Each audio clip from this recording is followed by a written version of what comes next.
Praise the Lord friends. இன்றைக்கும் நம்ம வாசிக்கக்கூடிய வசனம் எபிரேயர் 12வது அதிகாரம் 8வது வசனம். எல்லாருக்கும் கிடைக்கும் சிட்சை உங்களுக்கு கிடையாதிருந்தால் நீங்கள் புத்திரராயிராமல் வேசி பிள்ளைகளாய் இருப்பீர்களே. ஆமாம் ஃப்ரெண்ட்ஸ், ஆண்டவர் தன்னோட பிள்ளைங்களை சிட்சிக்கிறார். நிறைய நேரத்தில் சிட்சிக்கிறார். அவர் அப்படி சிட்சிக்கும் போது நம்ம என்னடா நம்மளுக்கு கஷ்டமாக இருக்கே, ரொம்ப பாடாக இருக்கே, நம்மளால் தாங்க முடியலையே அப்படிலாம் யோசிச்சுட்டு இருப்போம். ஆனால் ஆண்டவருடைய சமூகத்துக்கு முன்னால் நம்ம அலசி ஆராய்ச்சி பார்த்தோம்னா கர்த்தர் தன்னை நேசிக்கிற பிள்ளைங்களை சிட்சிக்கிறார். அவர் சிட்சித்து தன்னோட புத்திரர்களாக ஏற்றுக்கொள்கிறார்.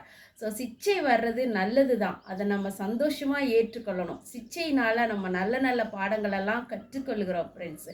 சப்போஸ் கர்த்தர் நம்மளை சிட்சிக்காமல் நம்ம இஷ்டத்துக்கு விட்டுருந்தாருன்னா நம்ம வேசி பிள்ளைங்களாக மாறி போயிருப்போம்.